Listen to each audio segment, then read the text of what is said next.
हमारी संस्कृति, हमारे संस्कार सदा रहें हमारे साथ। सब्सक्राइब करें तिलक।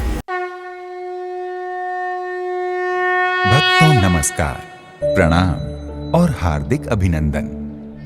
भक्तों, तीर्थराज की संज्ञा प्राप्त प्रयागराज का धार्मिक, आध्यात्मिक, सांस्कृतिक और ऐतिहासिक महत्व है, क्योंकि यहाँ एक तरफ गंगा, यमुना और सरस्वती पतित पावनी नदियों का संगम त्रिवेणी क्षेत्र और प्रयागराज में महर्षि भारद्वाज और महर्षि लोमस का आश्रम है, तो वहीं महान राष्ट्रभक्त अमर बलिदानी चंद्रशेखर तिवारी आजाद अर्थात चंद्रशेखर आजाद बलिदान स्थल और प्रयाग संगीत समिति भी अवस्थित है।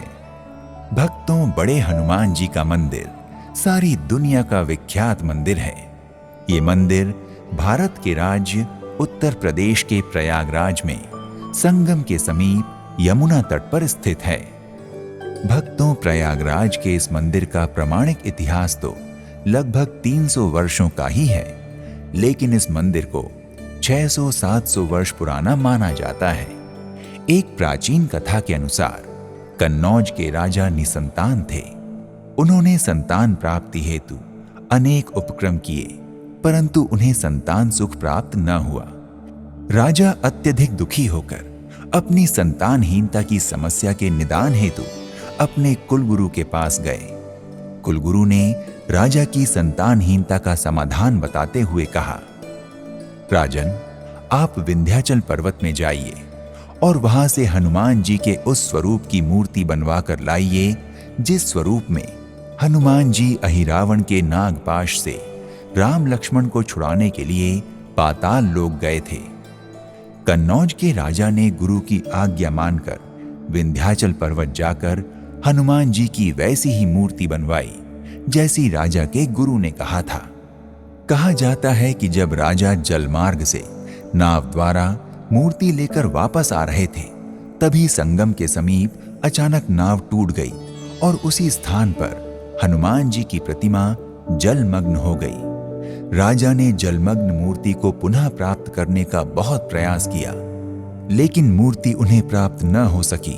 वो दुखी मन से अपने राज्य वापस लौट गए। इस घटना के कई वर्षों बाद जब गंगा का जल स्तर घटा, तो वहां धूनी जमाने का प्रयास कर रहे दिगंबर साधु राम भक्त बाबा बालगिरी महाराज जी को वही हनुमान जी की मूर्ति लेटी हुई अवस्था में प्राप्त हुई। जब ये जानकारी कन्नौज के राजा को हुई, तो उन्होंने इस स्थान पर हनुमान जी के मंदिर का निर्माण करवा दिया। भक्तों, अकबर के शासनकाल में जब मगध, अवध और बंगाल सहित पूर्वी भारत में चल रहे विद्रोह पर अंकुश लगाने और नियंत्रण पाने की मंशा से अकबर किला बनाने के लिए एक उचित स्थान की खोज कर रहा था। उसके लिए उसे प्रयागराज का ये स्थान भा गया और उसने यही किला बनाने का निश्चय कर लिया, किंतु गंगा और यमुना के कटाव के कारण वो ऐसा करने में असफल हो रहा था। नक्शे के मुताबिक अकबर का किला नहीं बन पा रहा था। तब उसने यमुना तट पर ऊंचे स्थान पर विराजमान हनुमान जी की मूर्ति को वहां से हटाने का आदेश दिया, परंतु हनुमान जी की मूर्ति हटना तो दूर, हिली भी नहीं। जब अथक प्रयास करने के पश्चात भी मूर्ति वहां से नहीं हिली, तो बादशाह अकबर ने हार मान ली और हनुमान जी की महिमा के आगे नतमस्तक हो गया। जिसके बाद बादशाह अकबर ने अपने किले की दीवार मंदिर के पीछे खड़ी करते हुए कई स्थानों की भूमि भी हनुमान जी को समर्पित कर दी थी। भक्तों, बड़े हनुमान जी को प्रयागराज का कोतवाल माना जाता है।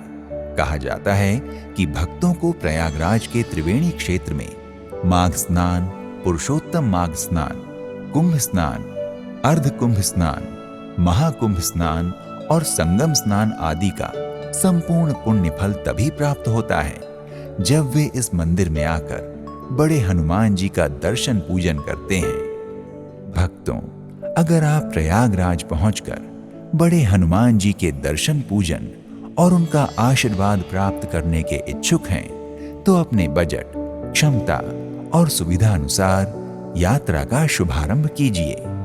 तो आज के इस एपिसोड में इतना ही।